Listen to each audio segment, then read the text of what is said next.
देखिए, तो पिछले क्लास में हम ये पढ़े हुए हैं कि मानव श्वसन तंत्र में ये पढ़े हुए हैं कि श्वसन तंत्र क्या है।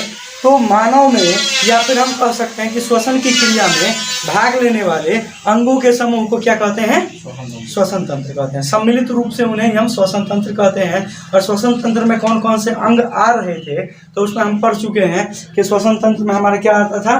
तो श्वसन तंत्र में हमारा सबसे पहले नाक आता था, फिर नाक से नसिका छिद्र आता था, फिर नसिका छिद्र के बाद अंदर जाते थे तो क्या आता था? नसिका वेश्म, नासा पट्टिका, नसिका वेश्म, और फिर हम पढ़ते प्रघान, प्रकोष्ठ, कांची, ठीक है। और उसके आगे हम आए थे तो वहाँ पर कंठ, और कंठ से जुड़ा हुआ था ग्रसनी, ठीक है। और ग्रसनी से जुड़ा हुआ था हमारा क्या? कंठ जो था, कंठ से हमारा क्या था? कंठ के पास दो चीज था, एक था निगल द्वार और एक था कंठ द्वार। और जो निगल द्वार था वह ग्रसनी से ग्रास नली में जाता था, और जो कंठ द्वार था वो हमारा कहाँ जाता था? श्वास नली में जाता था, ठीक है। उसको हम लोग क्लियर करते हैं। तो देखिए, ये श्वसन तंत्र। श्वसन तंत्र में अगर हम अंगों की बात करें तो हमारे कौन कौन से अंग आते हैं? तो आप जानते हैं कि क्या आता है? नाक आता है, फिर क्या आता है? नसिका छिद्र आता है, और नसिका छिद्र के बाद क्या आता है?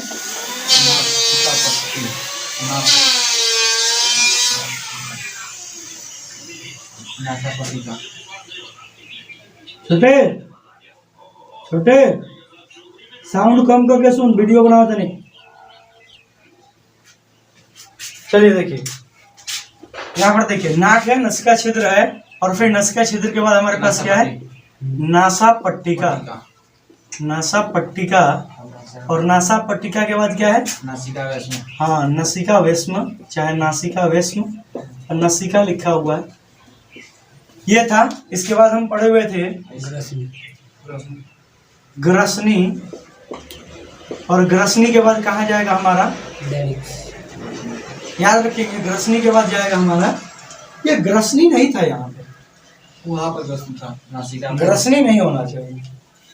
कंठ के बाद जो हमारा था ना, ये जो सारी चीजें थी यह ग्रसनी में ही थी। ग्रसनी जो थी वो दो भाग में वहां पर बटा हुआ था, वो था कंठ द्वार और एक था निगल द्वार। ध्यान से अगर देखेंगे, हम लोग पाचन चैप्टर में पढ़े हुए थे, नसिका वेश्म के बाद हमारा आता था ग्रसनी, और ग्रसनी हमारा दो भाग में बटा था। एक था आपको ग्रास नली, और दूसरा था आपको, एक था आपको ग्रास नली, और एक था आपको श्वास नली, ठीक है। तो ग्रसनी को ना, यहाँ पर ग्रास नली और श्वास नली को छोड़ के आपके किताब में लिखा था एक था कंठ द्वार और एक था आपको निगल द्वार, ठीक है, ध्यान रखें। तो ये जो हमारा निगल द्वार है, निगल द्वार हमारा जाता था इसके बाद फूड पाइप में। फूड पाइप मतलब, फूड पाइप मतलब, फूड पाइप का मतलब होता है आहार नली, नहीं, उसका नाम क्या बोलते हैं? फूड पाइप को हिंदी में क्या बोलते हैं?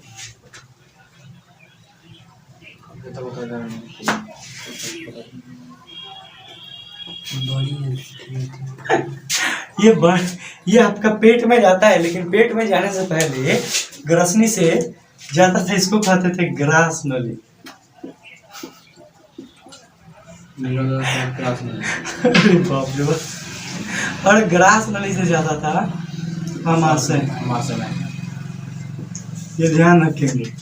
ये था हमारा कंठ द्वार। कंठ द्वार हमारा कहाँ जाता था? श्वास नली में। और श्वास नली से कहाँ जाता था? श्वास नली से, हाँ, फेफड़ा में। और फेफड़ा के पार्ट्स थे। श्वास नली तो सभी किया। अब फेफड़ा में जाता था, तो फेफड़ा में याद होगा आपको, हम फेफड़ा को वर्गीकृत किए थे। पहला था ब्रोंकस, यही था ना। फिर था ब्रोंकियोल, ये था, यही था। और फिर था एल्वियोलरी डक्ट, और फिर था आपको एल्वियोलाई, ये थे। एल्वियोलरी डक्ट को हम क्या बोल रहे थे? तो वायु कोष्ठक एल्वियोलाई क्यों कौन नलिका, और इसको हम क्या बोल रहे थे? वायु कोष्ठिका। ठीक है, इसको वायु कोष्ठिका कहते हैं, ध्यान रखेंगे। अब यहाँ पर ध्यान देंगे, एक को ध्यान रखेंगे यहाँ पर। अब हम इसे समझाने के लिए हम यहाँ पर फिगर को बनाते हैं, ध्यान दीजिए। जैसे अगर हम बात करते हैं, अगर ये मनुष्य है, इतने दूर में हो जाना चाहिए।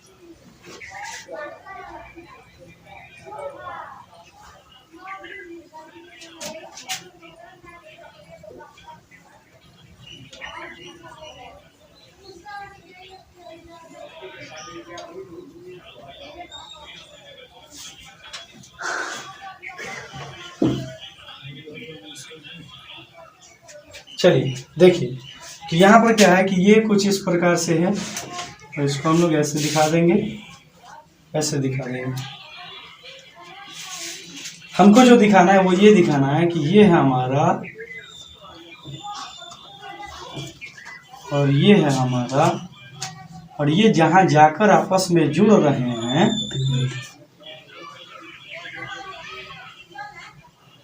ये वाला हिस्सा। ठीक है, ध्यान देंगे।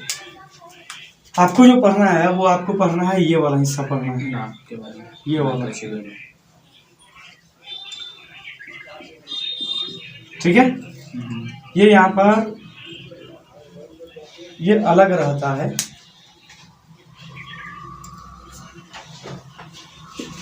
ठीक है, ये ऊपर वाला नाक का छिद्र के रास्ते मार्ग है, और ये हमारा ये मुख के रास्ते मार्ग है। ठीक है, ध्यान दें, ये यहाँ पर आएगा नीचे की तरफ,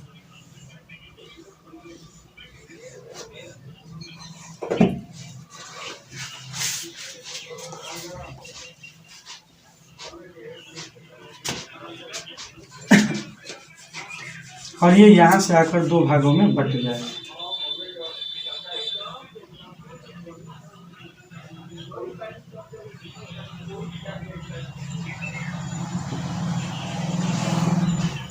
और ये जब दो भागों में बटेगा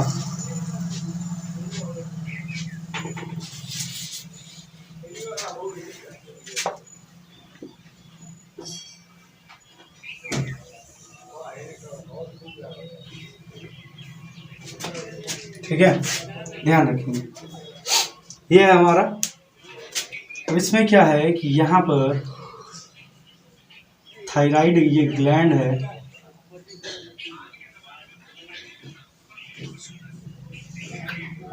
और इसी थायराइड ग्लैंड के ऊपर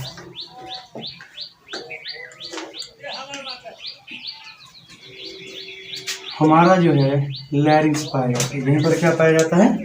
लैरिंग्स पाया जाता है, ध्यान देंगे। यहीं पर हमारा लैरिंग्स पाया जाता है। ठीक है, आगे और पीछे होता है, ये इस प्रकार हम दिखाएं, आगे पीछे होता है। ठीक है, ध्यान देंगे, कल बताए हुए थे। अब देखिए ये यहाँ पर ये जो आया है ना, ये अब आगे चल के यह कुछ इस तरीके से बट जाता है।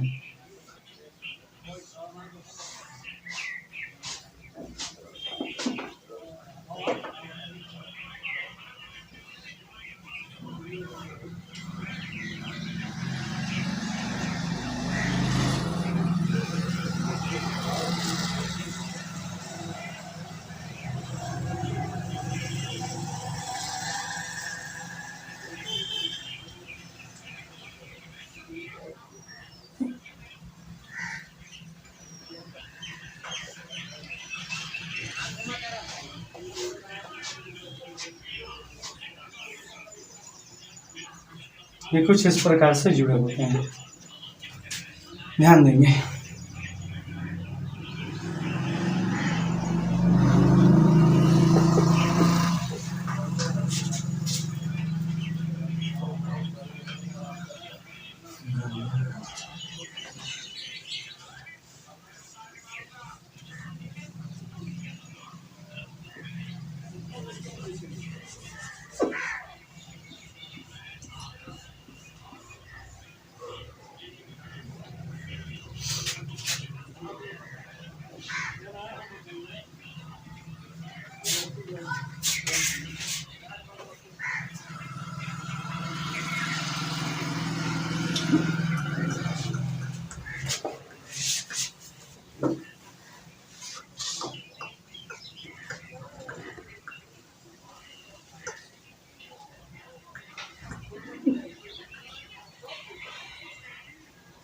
चलिए देखते हैं।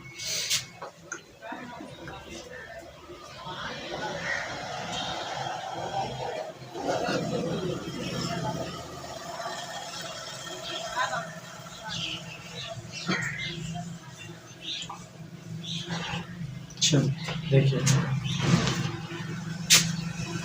इसमें क्या होते हैं।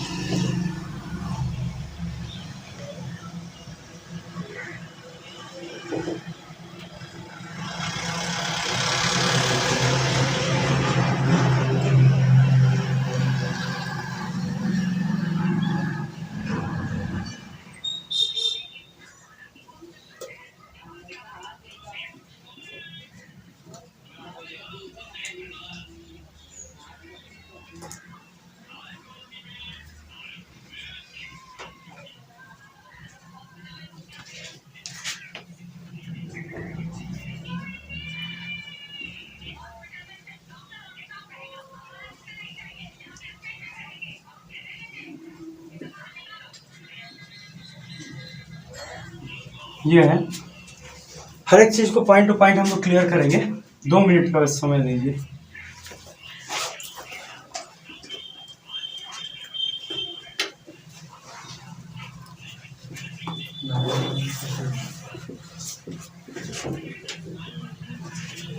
देखिए ये हमारा क्या है, ये हमारा नाक है, ठीक है। और नाक में यहाँ पर नसिका छिद्र है। नसिका छिद्र से अंदर आएंगे, ये आपको ग्रसनी है। ये आपको क्या है, ग्रसनी। और ग्रसनी से हम श्वास नली को दिखा रहे हैं। ग्रसनी से हम किसको दिखा रहे हैं, श्वास नली को। ये हमारी श्वास नली। अच्छा ये क्या है हमारा, तो ये हमारा है थायराइड ग्रंथि है। और इसमें हम जो हरा कलर का दिखाए हैं, ये हमारा लैरिंग्स। क्या है, लैरिंग्स। और इसी को हम स्वर तंत्र कहते हैं। चलिए समझते हैं। फिर अगर हम नीचे आते हैं तो इसमें खास बात ये है कि इसमें जो होते हैं, ये जो पाइप है, इसमें कार्टिलेज के छल्ले बने हुए लगे रहते हैं।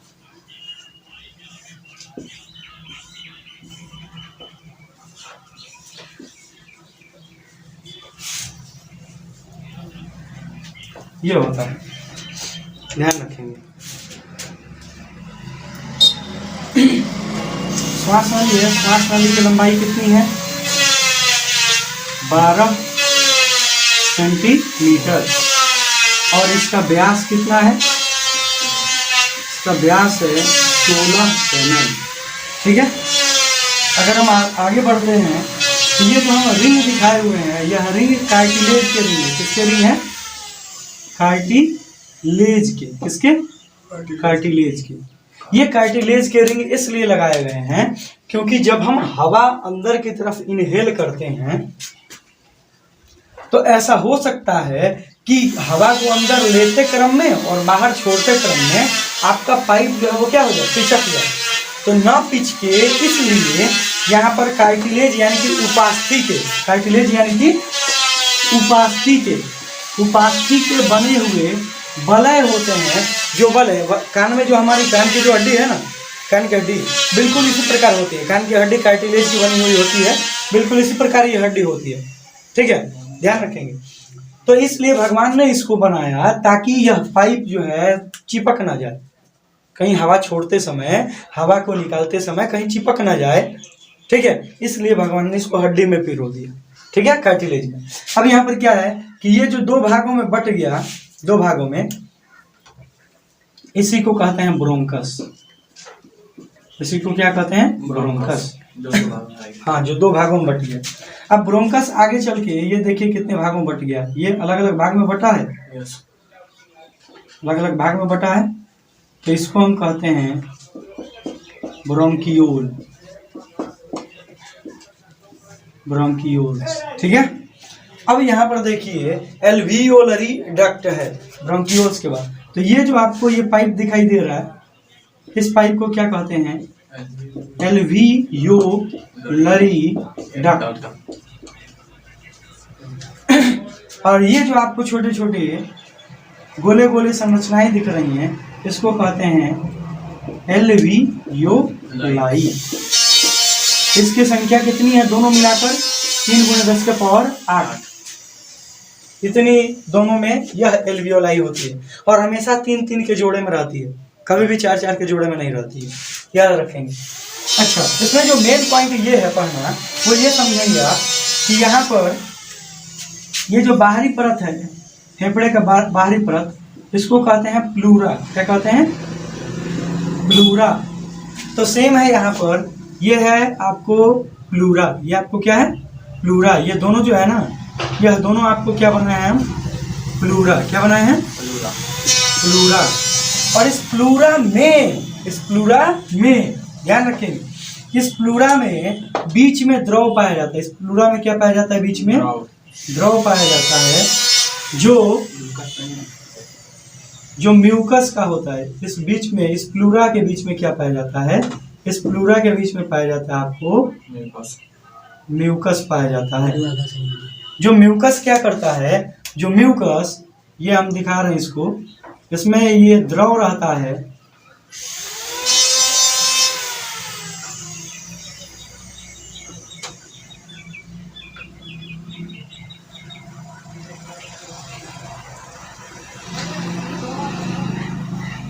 ये जो है यहाँ पर, इसको हम कहते हैं प्लूरल फ्लूइड, प्लूरल द्रव। इसको क्या बोलते हैं?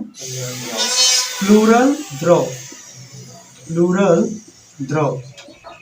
और ये जो प्लूरल द्रव है, यह इसलिए रहता है क्योंकि जो हमारा फेफड़ा है, यह कार्टिलेज बोल रहे हैं, यह 12 जोड़ी पसलियों के बीच रहता है। 12 जोड़ी पसलियों के बीच रहता है। जैसे हम आपको दिखाएं तो यहाँ पर आपकी ये जो पसलियां होती हैं, ये आपका स्टर्नम हड्डी होता है। ये आपका स्टर्नम क्या होता है? हड्डी होता है। और इसी में हमारी पसलियां ऐसे ऐसे जुड़ी हुई होती हैं, ठीक है।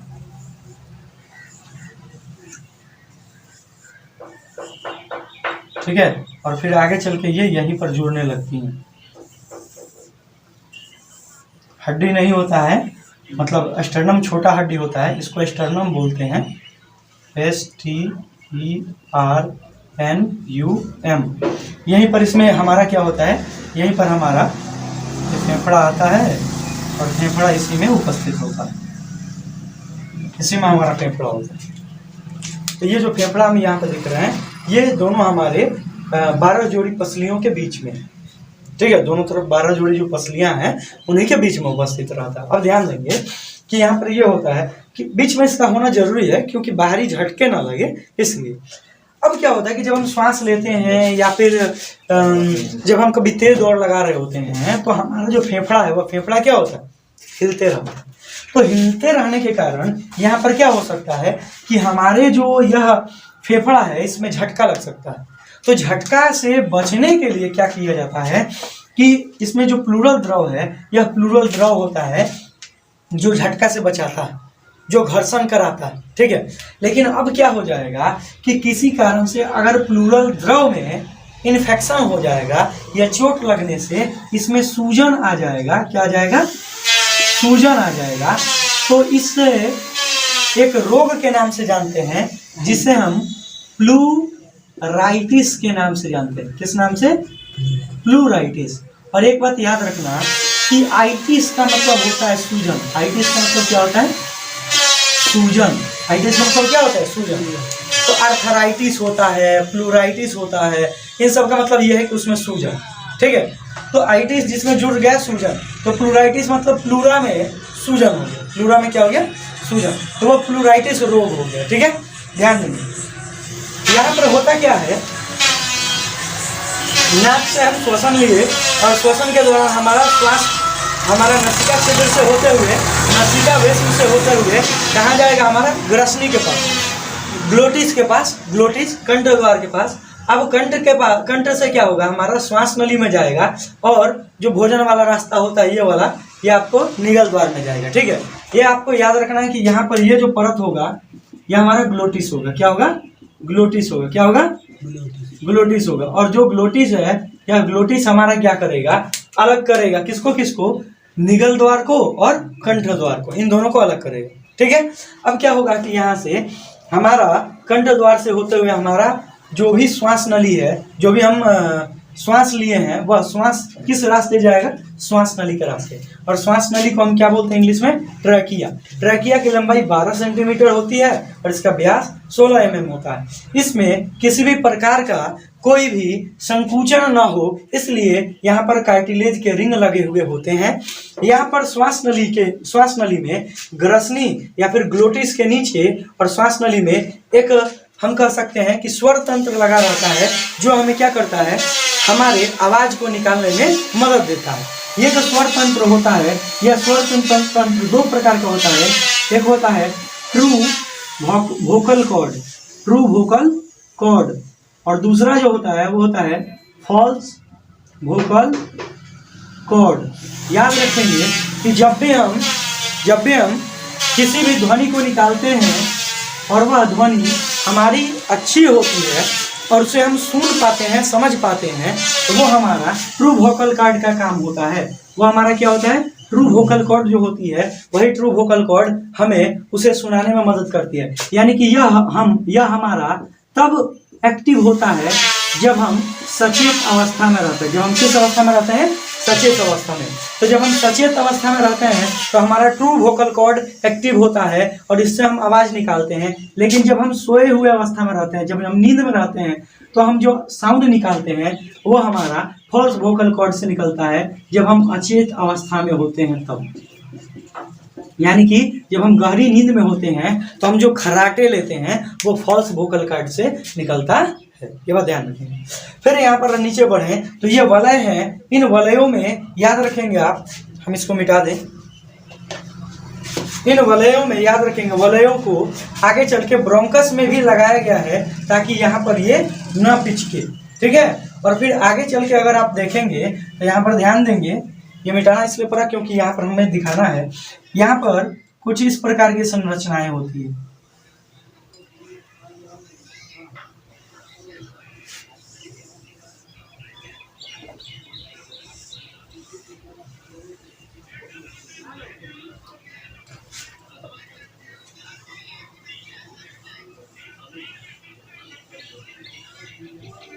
इसको हम डायाफ्राम बोलते हैं। इसको हम क्या बोलते हैं, डायाफ्राम। आपका जो फेफड़ा होता है वह एक तरफ छोटा होता है, एक तरफ लंबा होता है। ये वाला जो फेफड़ा है आपको, ये फेफड़ा आकार में आपको छोटा दिखाई दे रहा होगा, और ये वाला जो फेफड़ा है आकार में आपको थोड़ा सा लंबा दिखाई दे रहा होगा।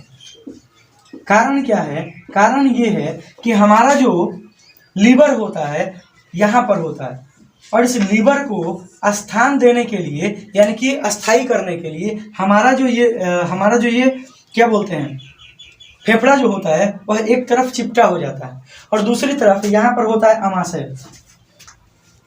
यहाँ पर क्या होता है, अमाशय। तो अमाशय हमारा जे शेप्ड होता है। ठीक है, अमाशय होता है। तो ये हमारा क्या होता है कि ये हमारा लंबा हो जाता है। ये हमारा क्या होता है, लंबा। अब याद रखेंगे कि ये जो हमारा हिस्सा है, ये जो हिस्सा लंबा हुआ और ये जो हिस्सा छोटा हुआ, इसके आकार बड़े और छोटे होने के बावजूद भी छोटा वाला जो होता है उसका वजन 675 ग्राम होता है, और जो बड़ा वाला होता है उसका वजन 575 ग्राम होता है छोटा वाला का, और बड़े वाले का कितना होता है, 625 ग्राम। इस छोटे वाले का वजन कितना होता है, 625 ग्राम, और इसका होता है आपको 575 ग्राम। इसका होता है 575 ग्राम। ये लंबा है, लंबा होने के बावजूद भी इसका वजन कितना होता है, 550 ग्राम, और ये होता है 625 ग्राम। ये 575 और ये 625 ग्राम। यहाँ पर क्या होता है, यहाँ पर ये जो संरचना दिख रही है, यहाँ पर इसी में हमारा HEART होता है, यहीं पर हमारा हार्ट होता है।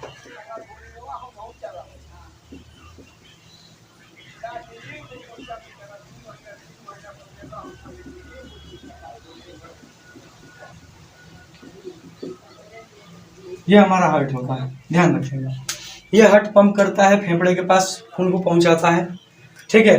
फेफड़ा से खून आता है, हार्ट के पास जाता है, हार्ट उसको पंप करता है, फिर बॉडी के पास पहुंच जाता है, ठीक है। ये बात ध्यान रखेंगे। ये सारी चीजें जो हैं हम यहाँ पर समझे, लेकिन अब यहाँ पर हम ये एक पर्दा किस लिए बनाए हैं, याद रखेंगे कि यहाँ पर क्या होते हैं, यहाँ पर जगह जगह पर कार्टिलेज के मतलब पसलियाँ जो होती हैं ना, और पसलियाँ यहाँ पर जगह जगह पर होती हैं।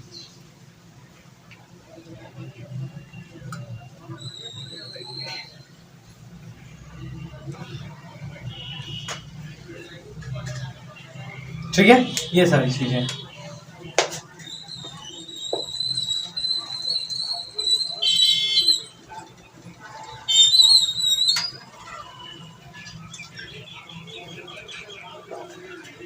ये है हमारा फेफड़ा और इसकी क्रिया विधि, समझ में आया? चलो अब समझिए अगला पॉइंट, मानव श्वसन कैसे होता है। ये तो हम लोग समझ लिए कि बना कैसे और कैसे कैसे क्रियाकलाप हो रहे हैं। अब इसमें बहुत सारी चीज़ें लिखना ये है कि अब जो हम श्वसन करते हैं तो श्वसन के दौरान हम जो श्वसन किए हम 3 चरण में करते हैं। पहला हम बाह्य श्वसन करते हैं, तो हमारा जो श्वसन के दौरान जो ऑक्सीजन है वो ऑक्सीजन आपके ये श्वास नली तक आया और फिर वापस चला गया, वो हमारा बाह्य श्वसन है। अब श्वास नली से वह ऑक्सीजन हमारे कहाँ गया, फेफड़ों में गया और CO2 बाहर निकला, तो उसको हम कहते हैं गैसों का विनिमय। और तीसरा हम पढ़े थे अंतःश्वसन। तो अंतःश्वसन में ये होता है कि इन फेफड़ों से जो हमारी ऊर्जा मिली, यहाँ पर याद रखेंगे, इन फेफड़ों से हमें ऊर्जा मिलती है हमारे ऊतकों को। किसको मिलती है? ऊतक को। तो ये फेफड़े से ऊतक को क्या मिला? एनर्जी। ये क्रिया